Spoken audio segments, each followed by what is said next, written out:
Hello students, আশা করি ভালো আছেন। আসেন আজকে আরেকটি ইউনিভার্সিটির পিএইচডি এডমিশন নিয়ে আলোচনা করি। ইউনিভার্সিটির নাম হচ্ছে ইউনিভার্সিটি অফ বাকিংহাম, যেটা বাকিংহামে অবস্থিত, লন্ডন থেকে 66 মাইল দূরে। এবং এখানে আমরা যদি ট্রেনে যাই তাহলে 1.5 আওয়ার টাইম লাগে। ইউনিভার্সিটি অফ বাকিংহামে 60টিরও বেশি রিসার্চ বেসড কোর্স আছে, পিএইচডি এবং এমরেস। তো যেহেতু আজকের আমাদের টপিক পিএইচডি নিয়ে, আমরা পিএইচডি নিয়ে আলোচনা করি। ইউনিভার্সিটি অফ বাকিংহামের পিএইচডি হচ্ছে 3 বছর মেয়াদী এবং টিউশন ফি হচ্ছে £14,500 পার ইয়ার। ইউনিভার্সিটি অফ বাকিংহামে ইনটেক হচ্ছে তিনটা: সেপ্টেম্বর, জুলাই এবং হচ্ছে জানুয়ারি।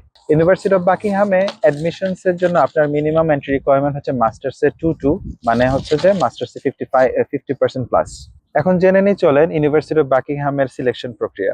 ইউনিভার্সিটি অফ বাকিংহামে প্রথমে অ্যাপ্লিকেশন করতে হবে। অ্যাপ্লিকেশন করার পরে আপনার ইন পার্সন অথবা আপনার অনলাইনে একটা ইন্টারভিউ হবে, একাডেমিক ইন্টারভিউ। ওই একাডেমিক ইন্টারভিউ পাস করার পরে আপনাকে অফার ইস্যু করা হবে, then payment and then you will get your কাজ।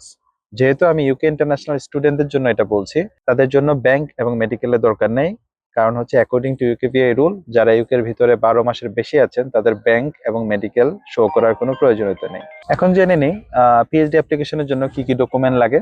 অবশ্যই পাসপোর্ট লাগবে, অল একাডেমিক সার্টিফিকেট, মার্কশিট, আপনার ইমিগ্রেশনের ডকুমেন্টস মানে ই ভিসা, শেয়ার কোড এবং প্রিভিয়াস যে ইমিগ্রেশনের ডকুমেন্টস মানে কাস্ট লেটার বা বিআরপির স্ক্যান কপি। আপনার রেফারেন্স লেটার লাগবে 2টা, সিভি লাগবে ইউকের মান্থ এন্ড ইয়ার ফরম্যাটে। এছাড়া হচ্ছে যে আপনার প্রপোজাল রাখবেন। এখানে স্পেসিফিক্যালি আমি এর প্রপোজাল নিয়ে আলাপ করবো, বিকজ ইউনিভার্সিটি অফ বাকিংহামের প্রপোজালটা একটু কঠিন হয়। এখানে 3000 ওয়ার্ডের প্রপোজাল জমা দিতে হয়।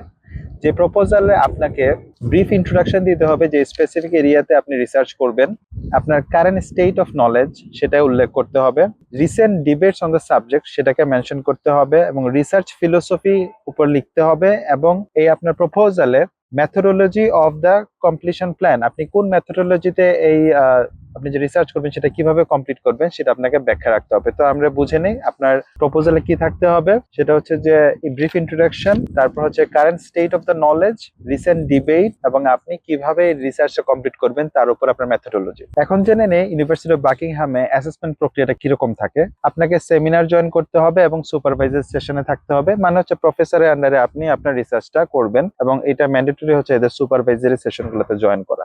এখন আমরা জেনে নেই কোন কোন কোর্সে আপনি পিএইচডি করতে পারবেন ইউনিভার্সিটি অফ বাকিংহামে।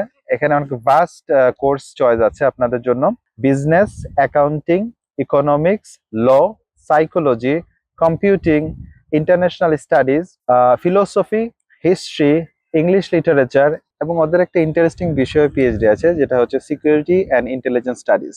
আশা করি এই ভিডিওটি আপনাদের ভালো লেগেছে। আমার ইউটিউব চ্যানেলে আমি ডিবি এবং পিএইচডি নিয়ে আরো অনেকগুলো ভিডিও পোস্ট করছি। এছাড়া ইউকের কারেন্ট ট্রেন্ড এবং আইএলস নিয়েও পোস্ট করছি।